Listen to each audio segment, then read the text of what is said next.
Vamos a insistir, ante todo, en lo que constituyó la temática del día de ayer. Ayer nos referíamos muy específicamente a las reglas básicas de la yoga. Estas eran, siempre desde mi punto de vista, la profunda atención, la serena expectación y la correcta adaptabilidad. Si una persona está profundamente atenta, automáticamente el pensamiento deja de funcionar. Significa que está más allá de las cualidades del propio pensamiento. Si hay profunda atención, dentro del ser se suscita un anhelo imposible de definir, un impulso irresistible. Y este impulso irresistible se demuestra en forma de serena expectación, esperando pero sin esperar. Es un suave vivir, sin tensiones. La mente ha quedado apacible. Todo nuestro ser se ha vuelto exquisitamente vulnerable. No hay resistencia, no hay pasión. Solamente existe atención. Una atención tan formidable que ha logrado conectar al individuo con sus raíces espirituales más profundas. Más allá del propio pensamiento existe la mente, que es el campo donde se fraguan los pensamientos. Más allá de la mente existe el pensador, y más allá del pensador está tratándose de expresarse la facultad de pensar, que es inherente a la vida del propio Creador. Dijimos que la verdad está más allá de todo compromiso de carácter individual, que está más allá de todo conocimiento, que está más allá de toda pretensión de carácter individual. Es decir, que para poder captar la verdad no podemos utilizar el sistema del propio pensamiento, sea cual sea su plenitud, sea cual sea su intensidad, sea cual sea su propia evolución. Entonces, la pregunta, la interrogante que se presenta a nosotros es lo que va a constituir la temática de nuestra conversación de hoy. ¿Qué hay más allá de la mente? Es un tremendo desafío. Yo diría que es el atajo que buscábamos a través de todas las prácticas individuales y de todas las disciplinas. Ustedes saben que dentro de la mente coexisten dos tipos de expresión. Una que llamamos concreta o intelectual y otra que llamamos abstracta. Es como el humo que sale de la chimenea, compacto al principio, pero que después se va diluyendo dentro del espacio. ¿Hay alguna diferencia entre la mente concreta y la mente abstracta? Es solamente de grado. Hablamos todavía en términos de mente. La mente lo que ha realizado que por su propia expansión, por su propia evolución, se ha confundido con el propio espacio y técnicamente ha dejado de existir aparentemente como pensamiento. ¿Qué hay entonces? cuando el pensamiento se ha diluido dentro de la profundidad del espacio, ¿dónde está el pensamiento? O, enfocando la pregunta de otra manera, ¿nos aprovecha en algo el pensamiento? El pensamiento nos ha llevado hasta este punto. Y después de este punto, ¿qué es lo que hay? Y ahí el tremendo desafío de nuestra era. Y estoy muy convencido de que estoy hablando a un grupo de aspirantes espirituales sinceros y realmente con deseos de aprovechar las energías cósmicas a las cuales hicimos referencia. ¿Cómo llegamos a este punto? Por la meditación, por el yoga, por las buenas acciones.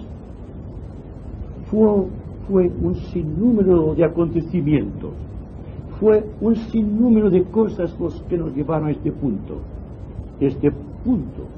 de tan elevada trascendencia que más allá de sus fronteras solamente podemos concebir algo inconcebible: Dios, o la inmortalidad, o la eternidad, como ustedes quieren llamarlo. Llegamos a este punto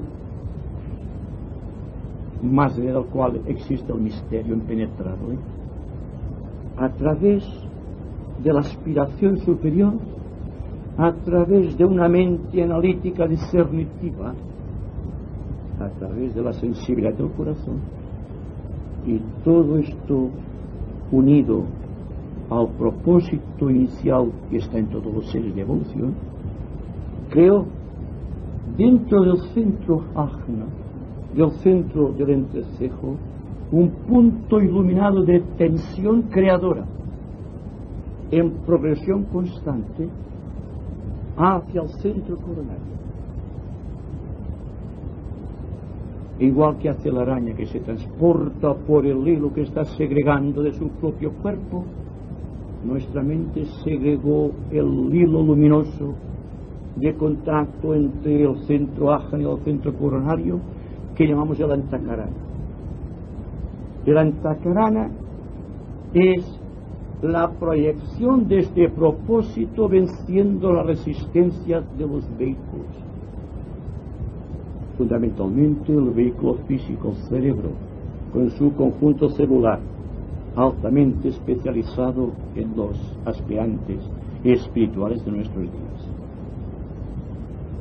Se tuvo que vencer también la inercia del propio elemento que llamamos mente. Y digo elemento porque la mente en su totalidad constituye un cuerpo con plena conciencia y con plenos poderes, y por lo tanto con capacidades de reacción contra nuestros intentos.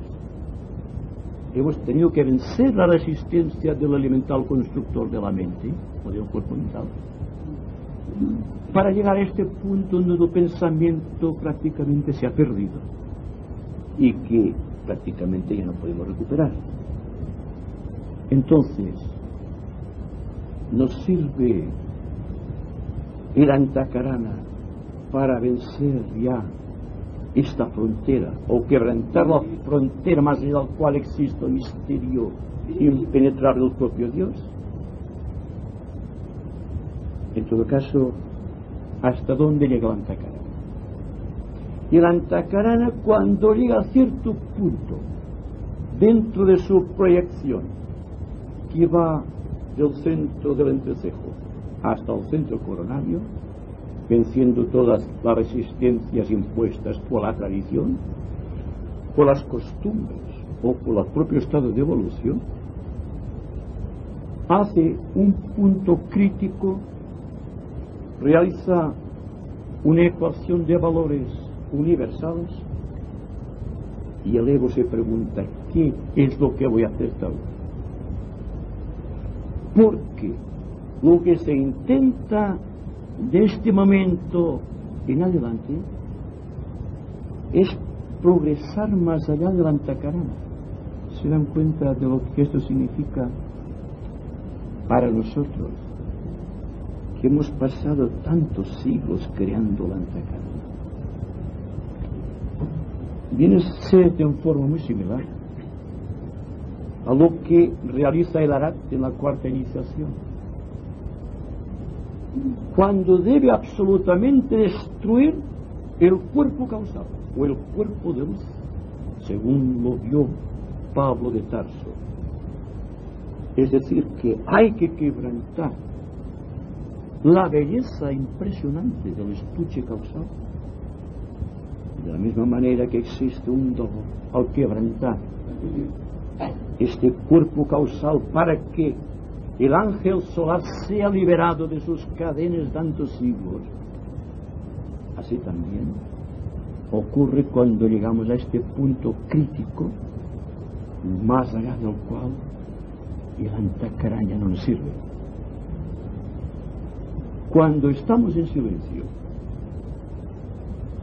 y argumentamos acerca del silencio, nos agarramos sutilmente al antacarana.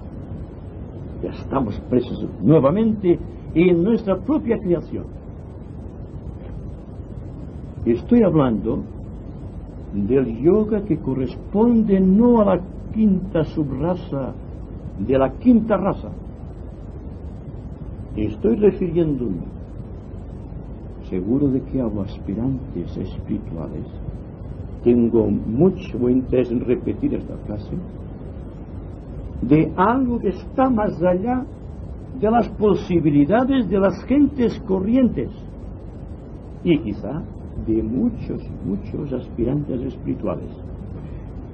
Es este punto dentro del cual todo cuanto se ha creado por esfuerzo del entendimiento y de la propia voluntad debe ser rechazado, sin esfuerzo, pero rechazado. ¿Y qué vamos a hacer también cuando el último baluarte ha sido vencido y enfrentamos esta dolorosa inseguridad que precede la iniciación, esta tierra ardiente que ha sido trascendida y este árido desierto lleno de incertezas y lleno de sufrimiento indecible para el alma timorata?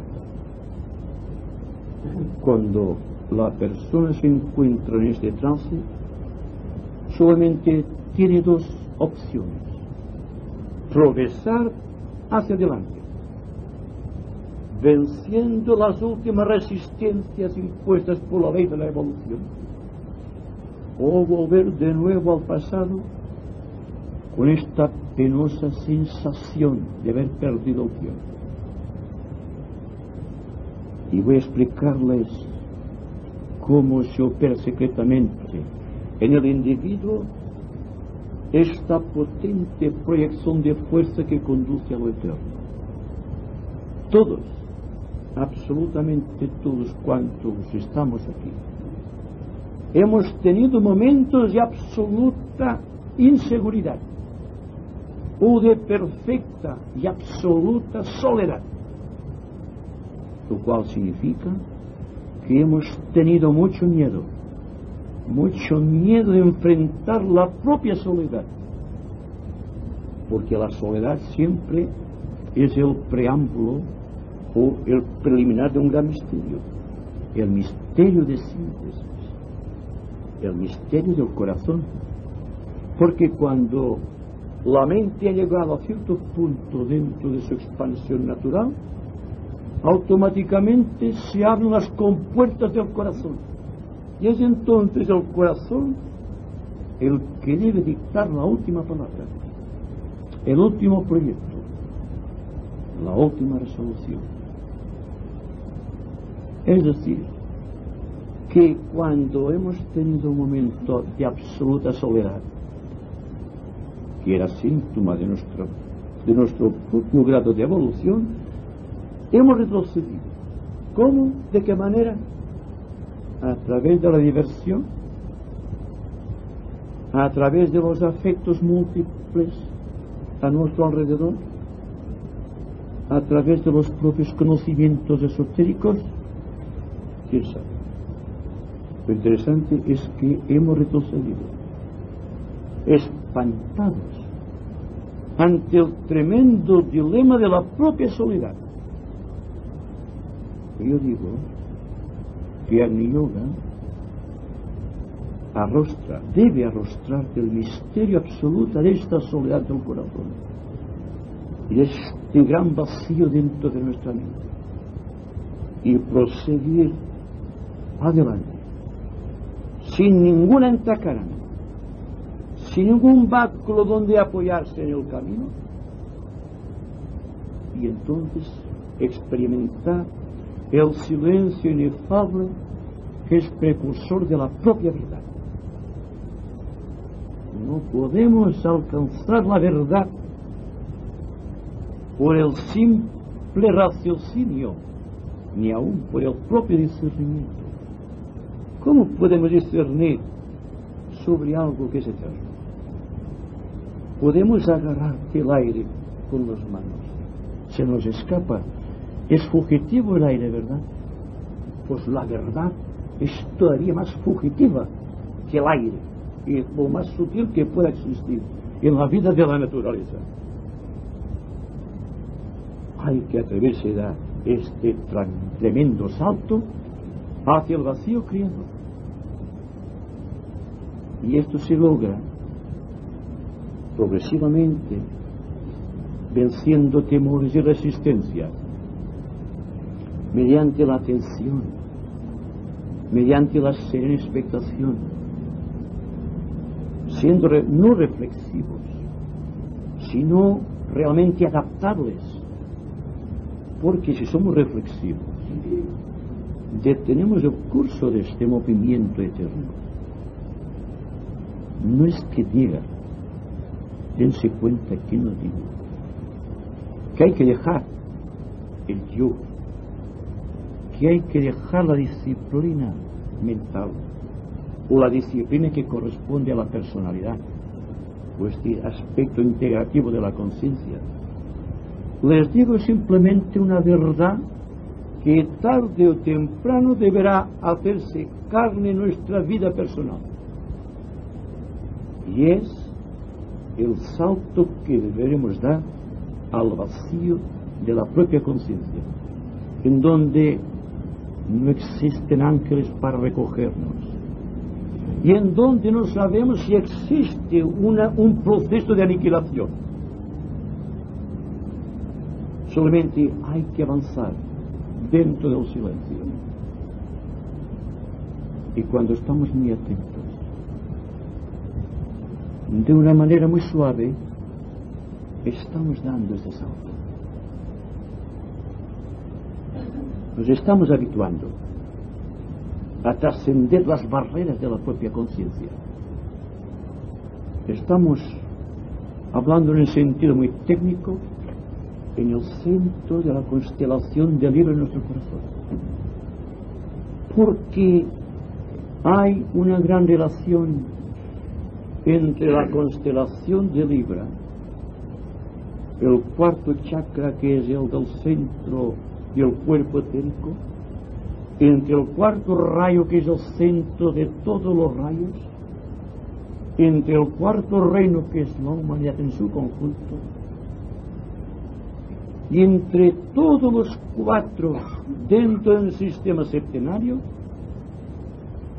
dentro del cual forzosamente ocupa el centro. Así que no buscamos desequilibrar la balanza y decir somos mejores o peores. De esto se encarga el dios Osiris, que es el que pesa simbólicamente las almas de los hombres. Nuestra misión es el equilibrio que nace cuando hay distensión.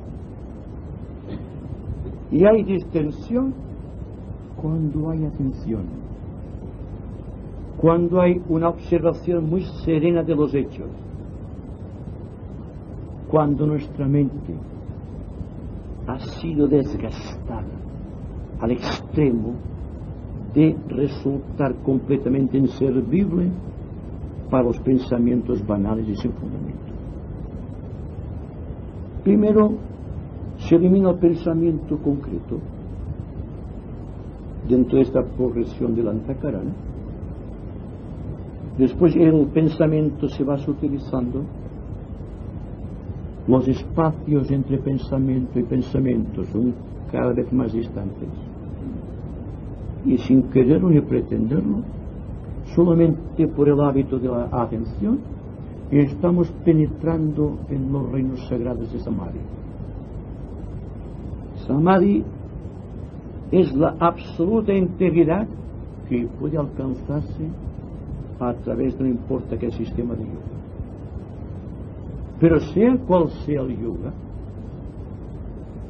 deberá llegar el alma a un estado de tal extrema sutilidad, y, si ustedes me lo permiten, de tal absoluta nadencia,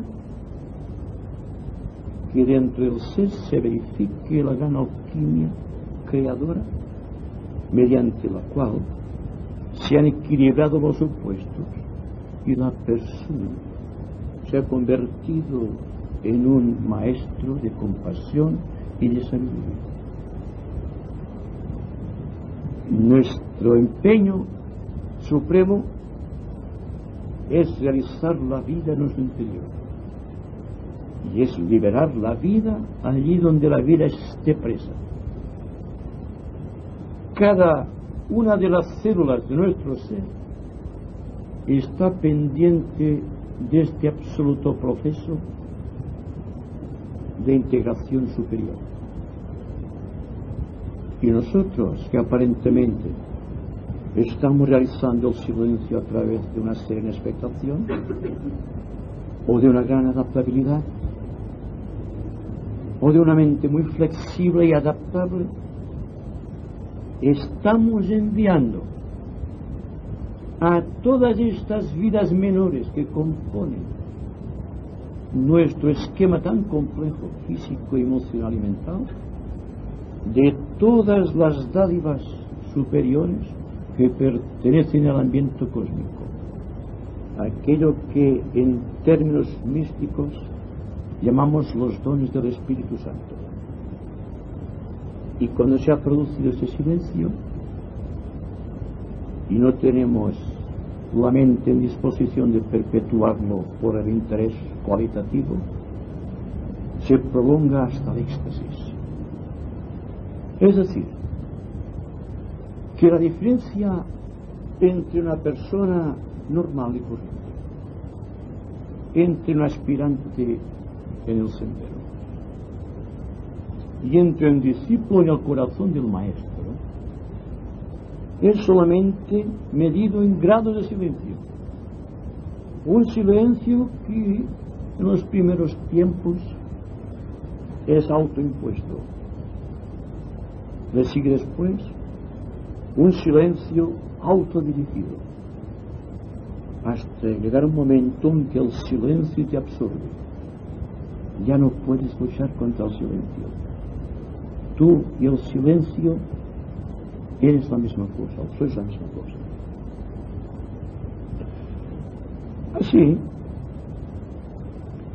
cuando estamos avanzando por estas silenciosas avenidas, se están produciendo dentro de nuestro ser aquello que técnicamente, esotéricamente llamamos iniciaciones. Una iniciación, siempre desde el ángulo de vista de Agni Yoga, es medido por grados de silencio espiritual.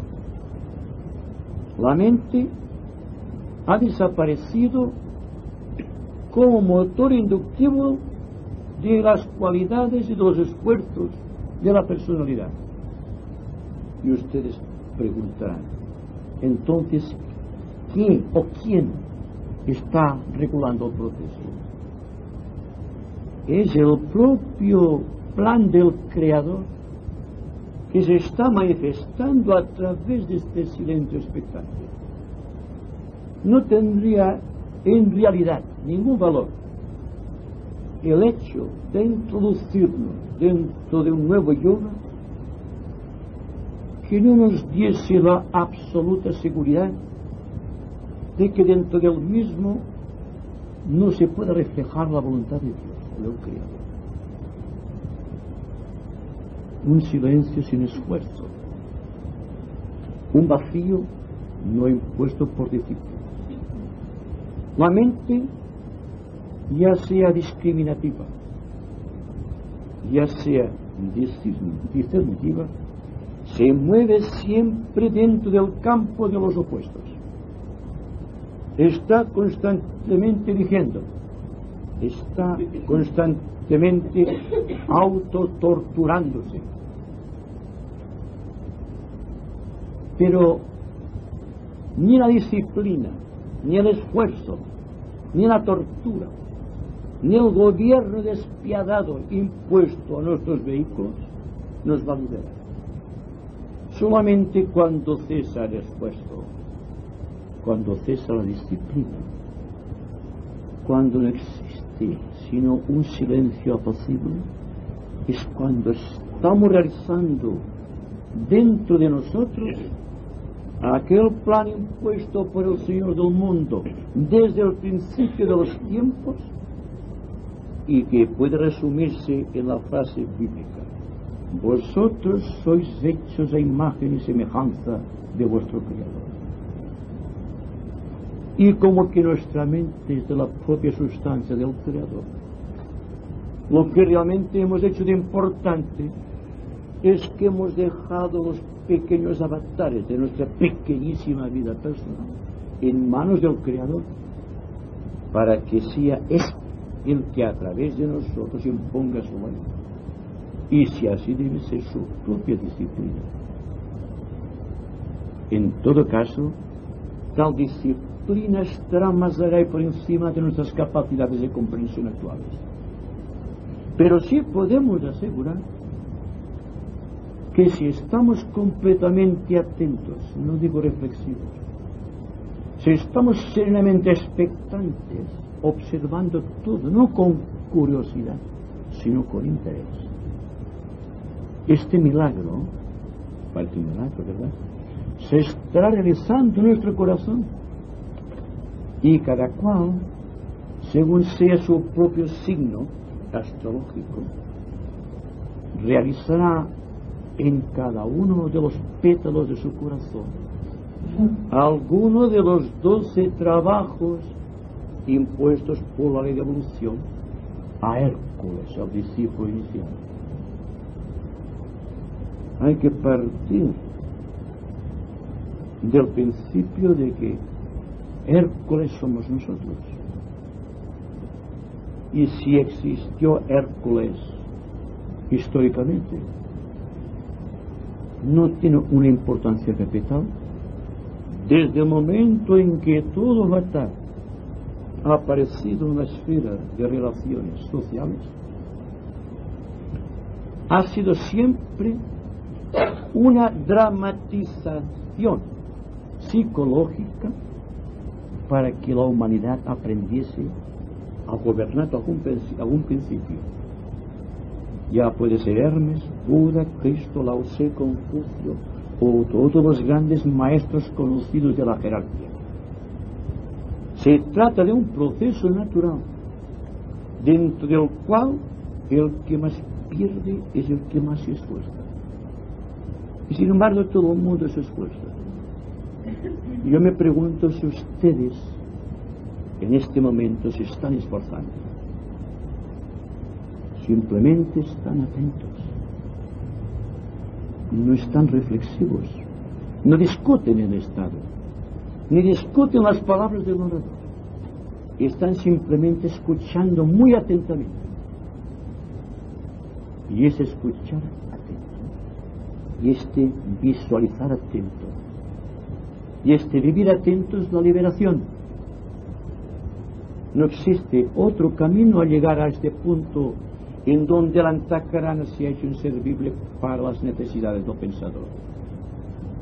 El pensador está operando de muchas y diversas maneras sobre el equipo de la personalidad, por la imposición mental o autocontrol, por la mente discernitiva, por el constante discriminar y por la constante elección entre dos campos en conflicto. Es decir, debe llegar un momento en nuestra propia vida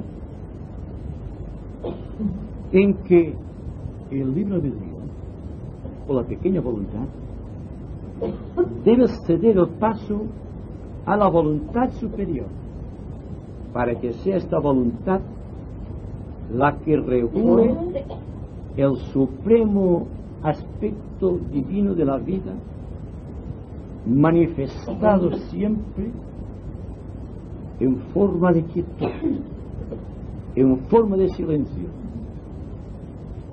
Pero dense cuenta que la plenitud y que el silencio contienen el más tremendo dinamismo creador, porque una persona será creadora solo cuando deje de actuar en forma discernitiva o en forma discursiva o en forma voluntaria.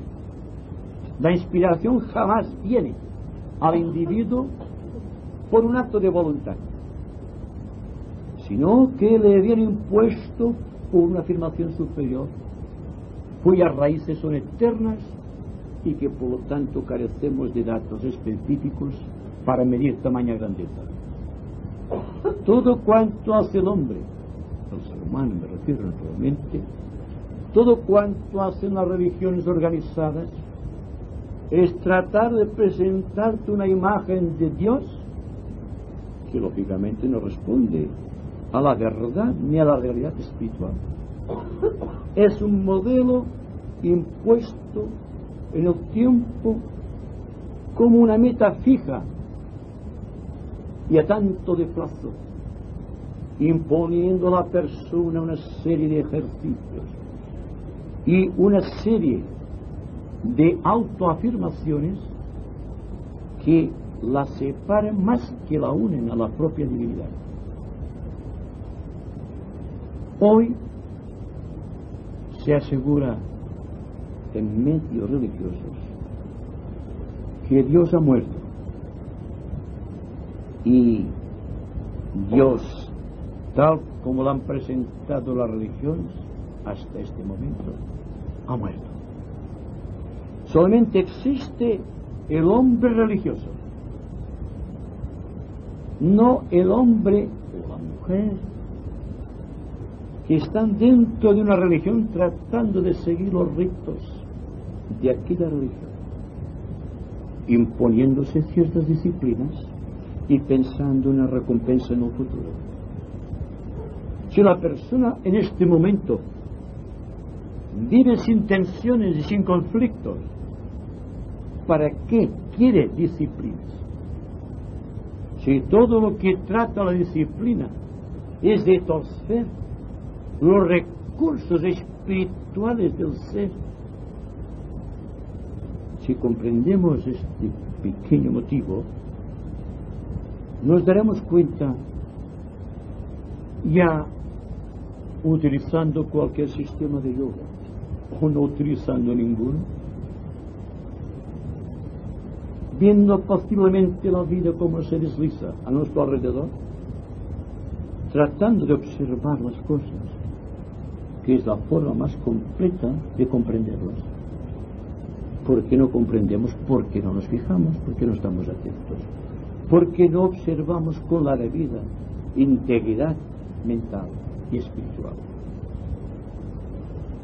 Para llegar a un punto dentro de este absoluto vacío al cual nos hemos lanzado, en que realmente existe una entidad desconocida que hasta aquí solamente había sido un objeto discursivo o un objetivo de una personalidad que está tratando de disciplinarse dentro de un otro sistema de meditación de yoga. Y me refiero exactamente al ángel solar, o al yo superior, o aquel que está más allá de la mente, porque los últimos tramos del Antakarana, por su propia sutilidad, cuando se quiebran en el espacio, creando una curvatura que se funde en lo eterno, estamos ayudados en este intento por aquel que durante millones de años ha sido la vida y el testimonio de luz de nuestra existencia. Claro que cuando les hablo de Agni Yoga, y estoy diciendo al propio tiempo que el Antakarana, igual que la mente discursiva, se hacen innecesarios para los planes del pensador, hago mención muy solemne y subjetiva, ojalá pudiera ser objetiva, sobre un destino más allá de la concepción del hombre, que viene encarnada en esta entidad, el ángel solar, el Dian Shoan, tal como lo define Madame Blavatsky en la doctrina secreta, que es el que realmente nos acompaña en los últimos tramos del sendero, cuando hemos ejercitado la mente en la plenitud del vacío creador y cuando ya la soledad no nos asusta. Es análogo este aspecto, vuestra actividad del ángel solar, a la del ángel o deva, que en el momento de la muerte física de cualquier ser humano se cuida de romperte el cordón plateado. Este ángel libera al hombre y le conduce hacia el mundo astral. El ángel solar, dentro de su inmensa medida universal, hace lo mismo en una etapa muy superior, iniciática, trasladando al alma más allá del conflicto que existe en los pares de opuestos, cuando ya se ha equilibrado la balanza de Osiris y el hombre penetra en el gran vacío, en la gran inseguridad del cosmos. En cierta manera está rompiendo, como si fuese el cordón plateado, el cordón antacaránico, y el alma penetra entonces en el gran vacío y se convierte, por obra y gracia de su propia necesidad cósmica, no digo de su esfuerzo, en un iniciado. Y esta iniciación se repite a través del tiempo, y siempre habrá una entidad superior, la que regule el trabajo que el alma ya no puede realizar porque ha perdido por completo la necesidad del esfuerzo hacia los mundos de trascendencia infinita que componen la existencia de los dioses inmortales. Es, naturalmente, el paso de la inmanencia humana a de su absoluta trascendencia. El hombre hasta aquí había vivido encerrado en su propio ser y había construido una jaula creada por sus propios compromisos kármicos, por sus autodisciplinas, sus esfuerzos, sus necesidades psicológicas, por todo cuanto es esfuerzo humano. Y dentro de esta jaula, de este cúmulo de expresiones kármicas, como pájaro herido que intenta remontar su vuelo, así estaba el alma del hombre, o está el alma del hombre. Y este fragmento de vida divina encerrada en la jaula, creada por las propias limitaciones kármicas, es el ser humano. Entonces, les estoy hablando en términos muy distintos para que vean el proceso. Cuando pasa la inmanencia absoluta trascendencia, cuando la gota no se sumerge dentro del océano de la vida de Dios, sino que es la vida de Dios en cada iniciación que llega con parte de su absoluta conciencia a aquella pequeña gota. Así que un iniciado siempre es una gota humana llena de la gloria divina, en expansión constante dentro del círculo infranqueable de nuestro universo. Y naturalmente llegará un momento en que Hércules, el ser humano, en la integridad de sus funciones, realizará el último de los trabajos dentro del propio corazón. Entonces aprenderá a vivir de acuerdo con móviles divinos y no de motivos humanos. El iniciado siempre está lleno de la gloria de la divinidad, pero está actuando muy eficazmente desde el ángulo de la jerarquía para beneficiar a todos los seres humanos, a todos cuantos decidan de una u otra manera vivir al amparo de esta realidad trascendente. Así que, como corolario de esta entrada de la conciencia humana dentro de este universo infinito de la divinidad y que llamamos iniciación, se realiza siempre bajo el tópico de lo que anteriormente se nos ha dicho, que es la perfección dentro de un signo astrológico, porque Hércules debe ser perfecto en cada uno de esos signos. Debe ser perfecto también dentro de su propia línea causal de rayo, y también debe llegar a realizar un arquetipo de perfección. Y este arquetipo de perfección es el adepto, el ser humano. Así que todo cuanto perseguimos dentro del ámbito no es convertirnos inmediatamente en un adepto, pero sí que es penetrar dentro de la corriente iniciática. Dense cuenta que solo por el ejercicio de la buena voluntad del corazón, solo con una atención muy realmente impersonal, pero sin medida, potente, sobre todo cuanto ocurre dentro y fuera de nosotros, se puede ir realizando este arquetipo en nuestra existencia. Y tal como decía un maestro de la jerarquía, si quieres llegar a la iniciación, compórtate como un iniciado.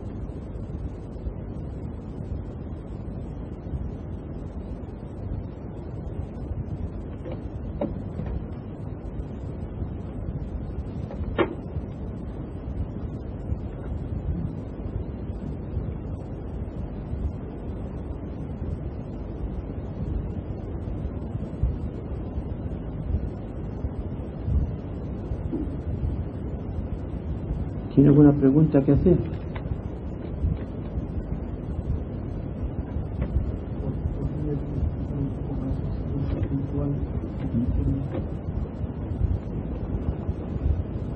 El silencio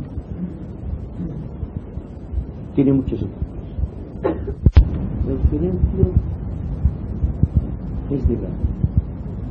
Desde el silencio físico meramente de palabras, al silencio de deseos, al silencio de pensamiento, hasta el último de los silencios, que es el silencio espiritual, al que usted se refiere.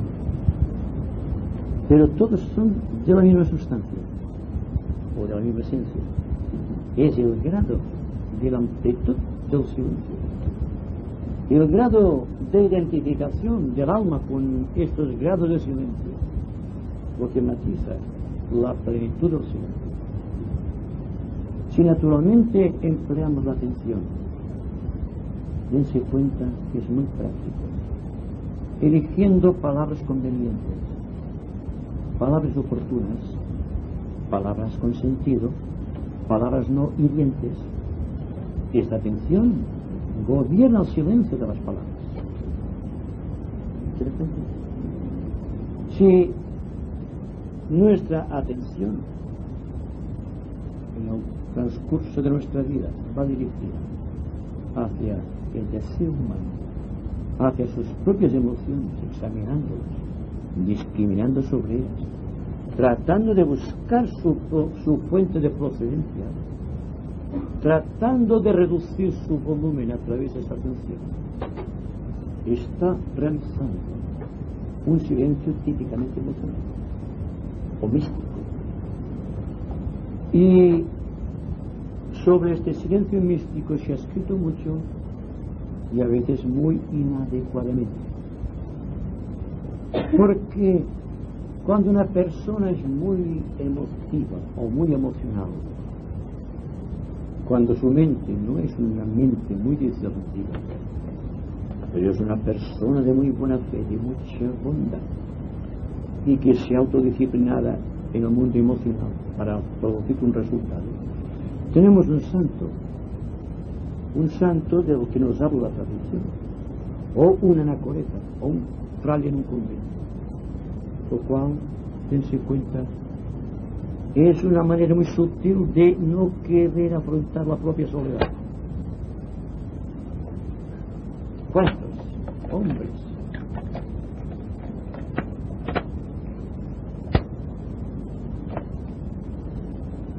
¿Cuántos hombres y mujeres de muy buena voluntad han fracasado dentro del silencio espiritual porque lo han hecho emocional? Un silencio espiritual es compartir la belleza de la divinidad que has hallado en tu propio corazón. No es un retiro dentro de una sociedad sufriente. Es una imagen del miedo impuesto a las almas timoratas que se han cansado en la lucha en las primeras etapas del silencio. ¿Y cuántos seres humanos en tantos y cuantos conventos y monasterios no han fracasado en su intento espiritual? ¿Y cuán poca santidad hay en aquellos que se han refugiado en el interior de una cueva como un eremita, como un ermitaño?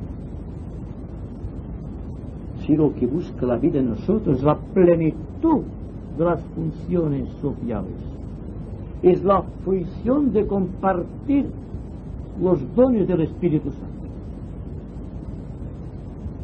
entonces nosotros, cuando buscamos el silencio realmente espiritual, comprendemos estas cosas, y viendo que la vida social es cada vez más apremiante en nuestro corazón, nos decidimos por descubrir el último gran secreto o el último gran misterio.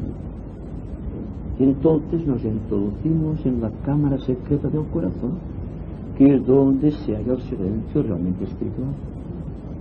Y a fuerza de silencios espirituales, venciendo la resistencia del tiempo, hacemos surgir a Hércules triunfante dentro del propio corazón.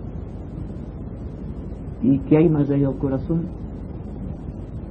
Solamente sabemos que el corazón, por motivos de semejanza, está reflejando el amor de Dios, que, como todos sabemos, si esotéricamente hemos leído tratados esotéricos, pertenece a la línea del amor, siendo la evolución de su propia existencia lógica la expansión del amor a través de su corazón palpitante. Y que todo cuanto signifique universo, con sus planos y sus dimensiones, sus reinos, razas y especies, no son sino prolongaciones de los latidos de este corazón de amor. Y es por tanto que el corazón, tal como es prescrito en el yoga, tiene tanta importancia para el discípulo mundial en estos drásticos momentos de cambio de eras.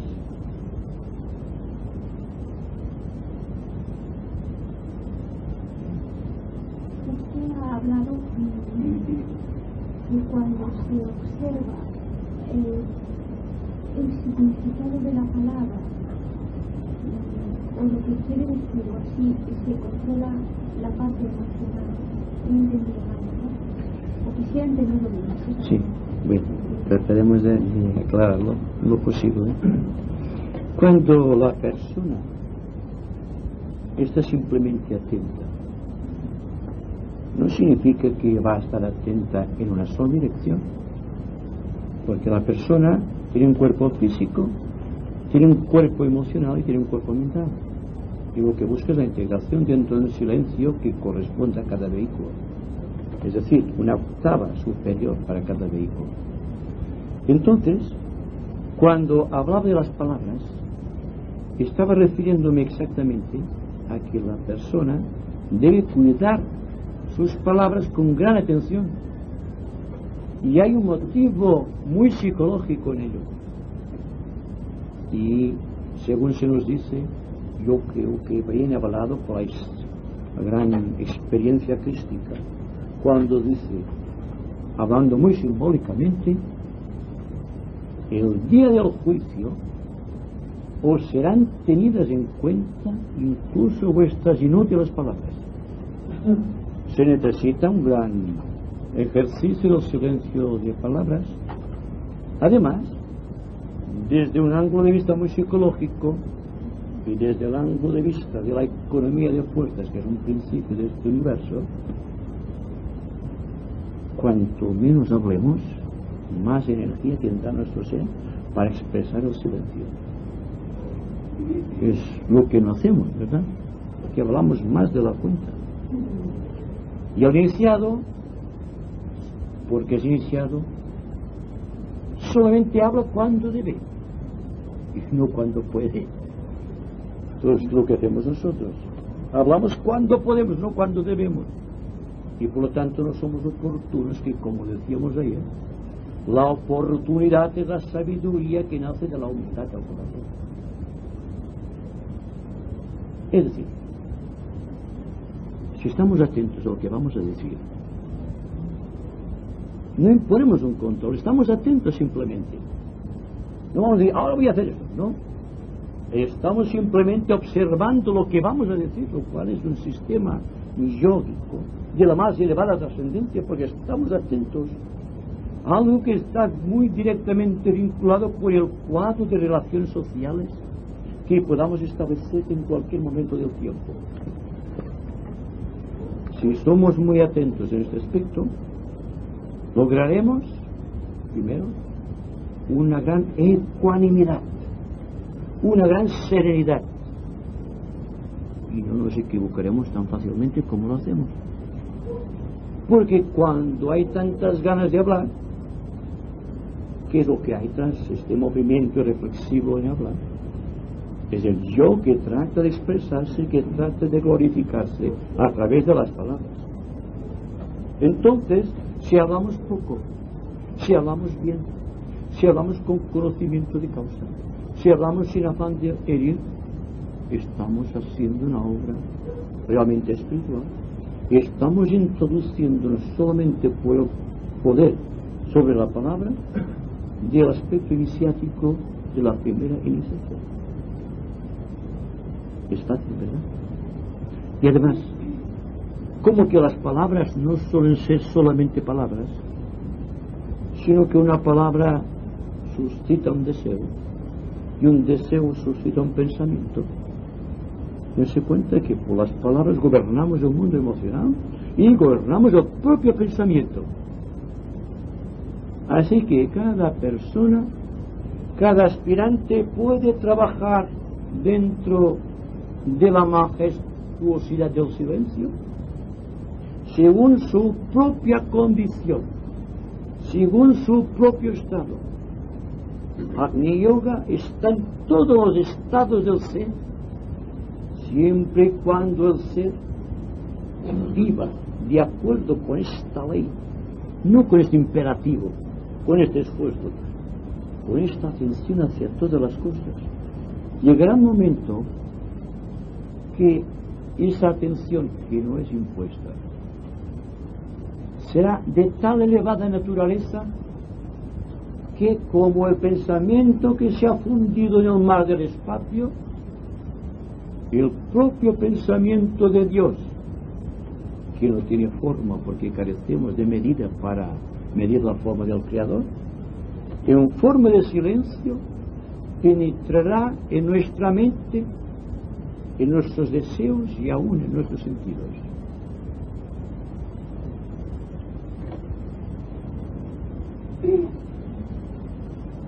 Vamos a ver, si yo le he entendido bien, lo que se saca en votación es algo que parece que no ha visto para unos que hay que olvidarse hasta el Antacarana. De cierto modo, para ser aspirante hay que olvidarse hasta de que se es aspirante, callarse, seguir para adelante y a ver qué pasa. Olvidarse de conocimientos esotéricos, de conversaciones de salón, callarse y arriando a ver para donde llegan. Exacto, exacto. Además, hay otra cosa. Dense cuenta del proceso. El hombre está constantemente deseando cosas. Primero desea una cosa pequeña, la consigue, no se libera, progresa en el mundo del deseo. Otra cosa superior, la consigue, no está contenta, ¿verdad? Otra cosa. Y cuando ha llegado una acumulación de cosas tan interesantes que llega a la propia idea de Dios, ¿qué es lo que separa al hombre de Dios? El deseo de Dios, ¿verdad? La idea de Dios. Entonces no puede haber liberación cuando existe una idea preconcebida de Dios. Naturalmente, si vamos pensando, si soy un aspirante, claro, como soy aspirante, y mires a los demás así. Y es un momento, un motivo de orgullo espiritual. No digo que no existan fundamentos y cualidades para poder hacer esta distinción en un mundo agonizante, que vemos por doquier lo que está pasando, y en manera alguna nos sentimos identificados con nada de lo que pasa de este tipo. Pero si damos cuenta que el silencio es tan sutil que ahora yo mismo debería callarme. ¿Es verdad o no es verdad? Pero claro, si hay otra pregunta, pues hay que contestar.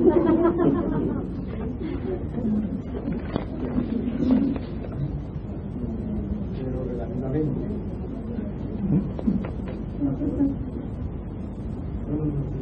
Igual, cualquiera.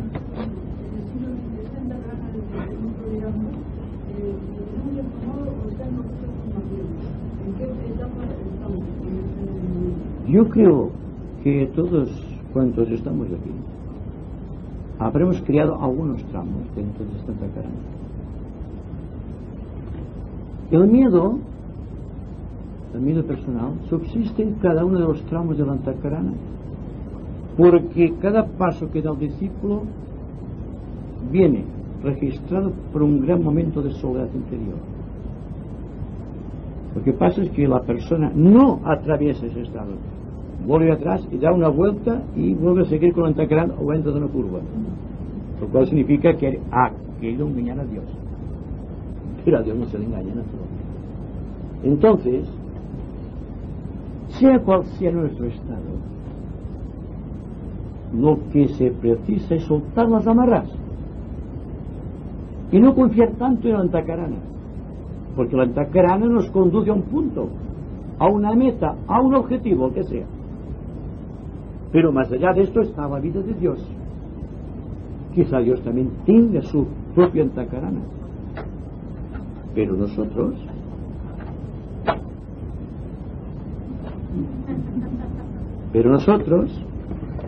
deberemos prescindir de esta Antacarana si queremos progresar, es lo que decía el amigo.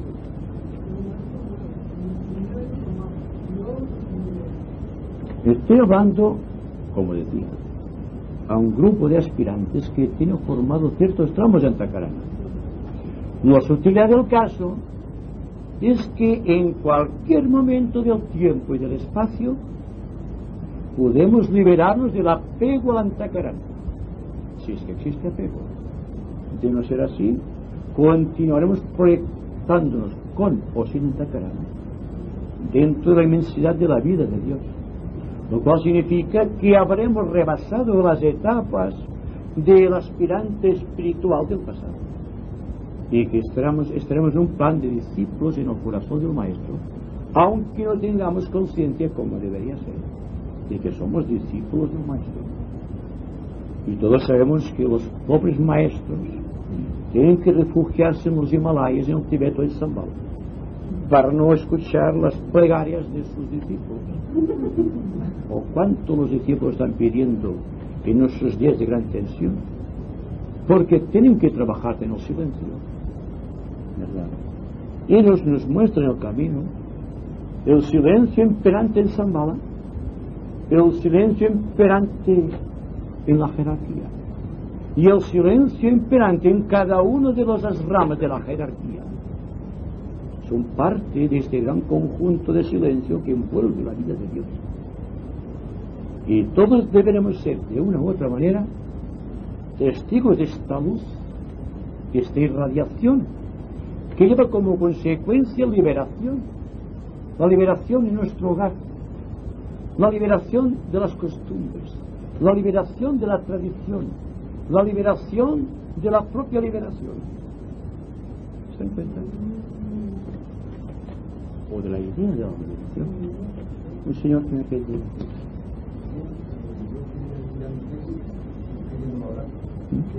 Aquí también llegamos al punto de que todos caminan conducen a Roma, porque el silencio de Dios, eso es todo, no solo el silencio, sino también la palabra.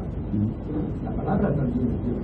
El verbo se hizo carne. Entonces, no solamente por el silencio se puede conseguir llegar a la divinidad, es la palabra también otro de los medios. ¿Sí? Cuando la palabra surge del silencio.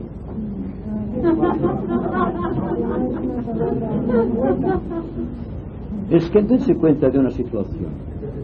El verbo se hizo carne. Usted sabe lo que es el verbo. ¿Puede escribir el verbo, por favor? Describirlo como yo se lo voy a describir a usted el verbo. Usted lo puede describir el verbo.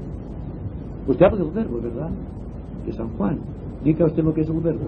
Y de contestar, no escribió, debo saber cómo usted piensa para contestarle. Para mí la divinidad, desde el punto de vista, al aplicarla al verbo, es el don supremo que tiene el ser para expresarse y para llegar a los demás.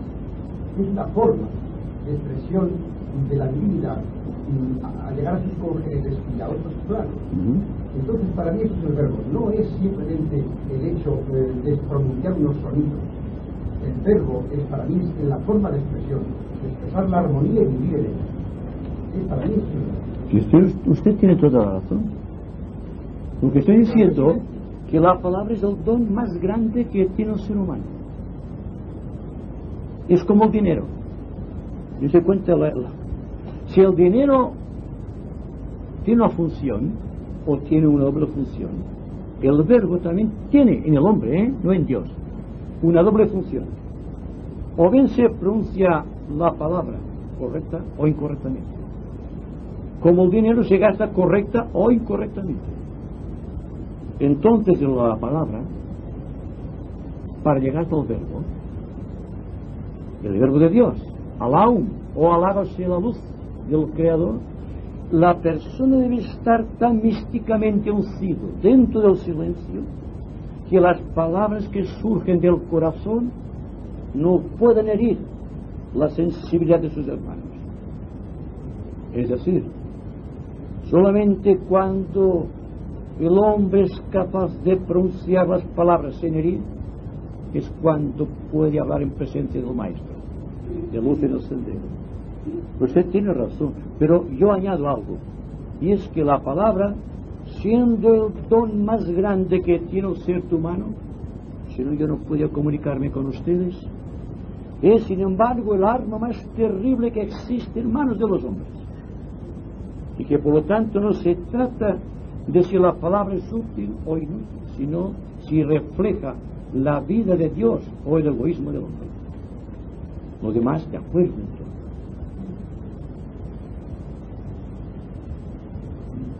Quería preguntarle si se está haciendo yoga, porque usted habla de dejar el pensamiento, pero para escribir hay que pensar.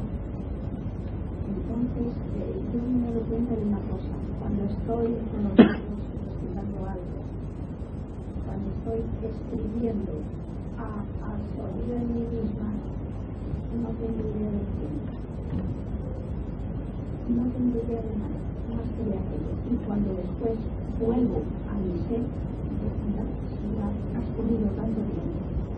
O sea, entonces yo aunque esté pensando, estoy haciendo yoga, estoy en ese estado de yoga. Si usted, cuando está escribiendo, pierde la sensación del tiempo, solamente puede haber dos motivos. Pero muchas veces. O que usted está ausente de usted mismo, o que está en la plenitud de sí mismo. Aparentemente es un mismo ejercicio, pero no es. Porque habríamos que hablar ahora lo que es la intuición, lo que es la iluminación. Porque la persona se pone a escribir, puede perder la noción del tiempo porque, no digo de usted, que su mente no coordine y entonces sea movida por impulsos inconscientes, tal como pasa con muchos medios, y que me permite decir esta verdad, y que me perdone si algún medio no está aquí, donde existe una conexión con el subconsciente, que sin darte cuenta pierdes la noción del tiempo, pero te da plenitud. Yo estoy hablando de la plenitud de la yoga, no de la plenitud de un movimiento inconsciente. También puede llegar a su plenitud. No vamos a discutir su estado. No vamos a discutir su estado. Yo hablo con un grupo de personas sobre un punto muy interesante, que es que la persona se dé cuenta si realmente lo que está haciendo está guiada por los Espíritus Santos o está guiado por su subconsciente. Y esto queda para usted. Y en todos casos existe un olvido, existe una aparente pérdida de sensación de tiempo, lo cual no puede significar que exista liberación, porque la liberación es cuando, dense cuenta, cuando la personalidad en sus tres motivos específicos, la mente, la emoción y el cuerpo, el alma y la tríada, están unificadas circunstancialmente. Cuando aquello está realizado absolutamente, es la liberación. No podemos distinguir entre espíritu, alma y cuerpo, porque todo es la misma cosa. Además, ustedes saben que la materia y el espíritu son de la misma sustancia, y que la materia es el espíritu descendido a su más grado o denso de vibración, y que el espíritu es la materia elevada a su más exaltado espectro vibratorio. Y entre todo este circular de energías que van del espíritu a la materia, situamos el alma, que es el factor que coordina, si ustedes me lo permiten, en este universo del segundo rayo, es la expresión del signo de Libra en nuestra vida, una vida propia de Dios, en el cual existe un momento, otro momento y el centro del equilibrio.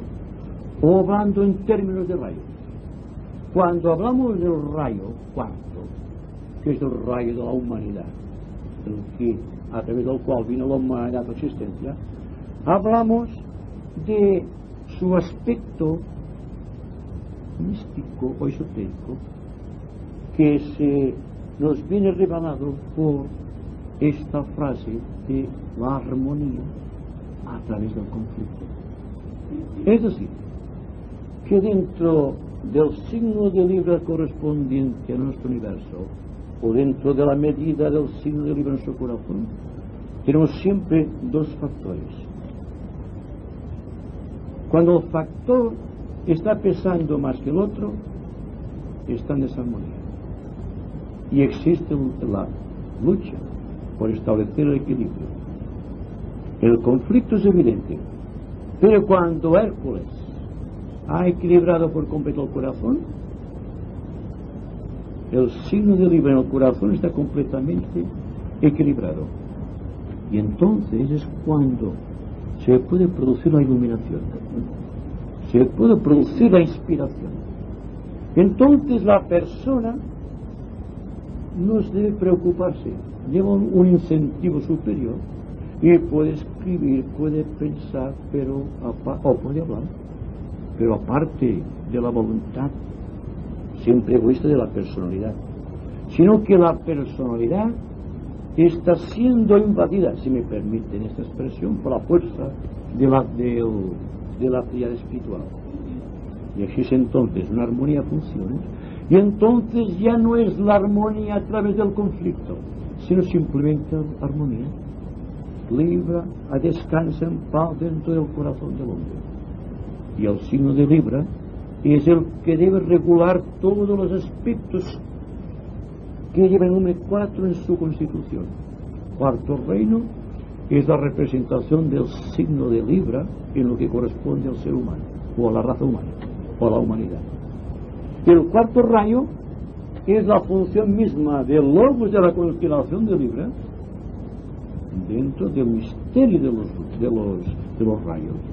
Y el cuarto plano, el plano búdico, que es el plano hacia el cual vamos orientados a través de Agni Yoga, es el centro del equilibrio de los planos a través de la constelación de Libra. Y siempre veremos, como vimos antes, la función de Libra cuando pesa el corazón de los mortales, cuando está en manos de Osiris, el Dios creador, la omnipotencia del Padre, o aquel que trascendió el karma de todas las épocas. Hay tanto que decir, ¿verdad?, que nos cansaríamos de hablar, y hablaríamos mucho del silencio, pero si el silencio haciéndolo es más elocuente que las palabras, que es lo que vamos a ver ahora. ¿Será por eso que la verdad en el limite tuyo la voz accidente? Sí, Blavatsky era una iniciada, por lo tanto, todo cuanto decía tenía su absoluta razón de ser. Hablando de este tema también, este aspecto trascendental de todos los campos posibles, ¿hay algún punto que puede hacer percatar a la persona realmente se está utilizando o está necesitado de este punto? Y es que en ese punto yo creo realmente que no se puede experimentar nada, porque sería como comprender a Dios, que sería limitarlo a la conciencia humana. Pero después, cuando la persona se proyecta en la conciencia normal, sí que se sabe exactamente si una persona está fuera, que ha estado ausente en sí mismo o ha estado vivenciando esa potencia, esa energía vibratoria tremenda. Y se sabe por una cosa sencilla que figura que todos hemos experimentado en el mundo. Eso no es un sistema de armonía. Exacto. Entonces, cuando tú hablabas de tus escrituras y de tu libro, nadie más que tú puede saber realmente si has estado en ese punto. Bien, pero es que realmente has estado trascendiendo tu materia emotiva, tu materia pensante, porque lo que has hecho ha sido ser canal de esa energía primera. Entonces no has pensado en ti, has transmutado, has dejado fluir la conciencia divina. Por favor, no dialoguen entre ustedes. Vamos a analizar este punto ya para finalizar. Ante todo tengo que decirle que el término ausente que ha utilizado no es correcto en el caso que nos ocupa, porque digo, hay que estar muy presente. Es decir, que lo que llamamos ausencia es la presencia omnipotente de nosotros mismos. Lo demás no tiene mucha importancia. Estamos presentes, y solamente estamos presentes cuando hay atención. Cuando no hay atención es cuando estamos ausentes.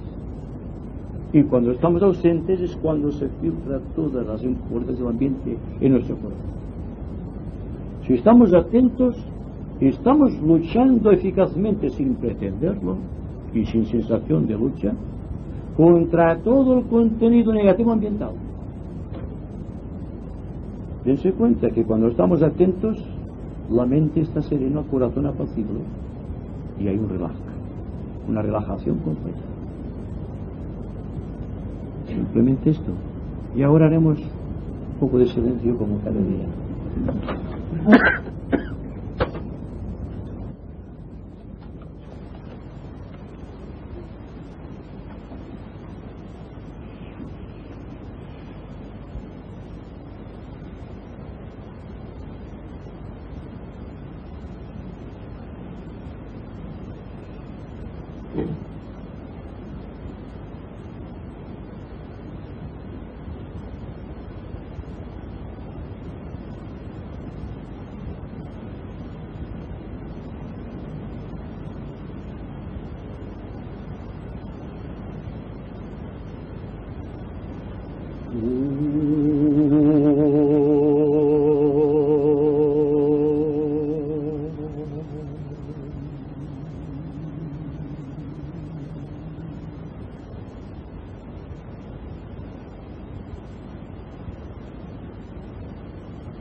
Que la paz del Maestro sea con todos los corazones.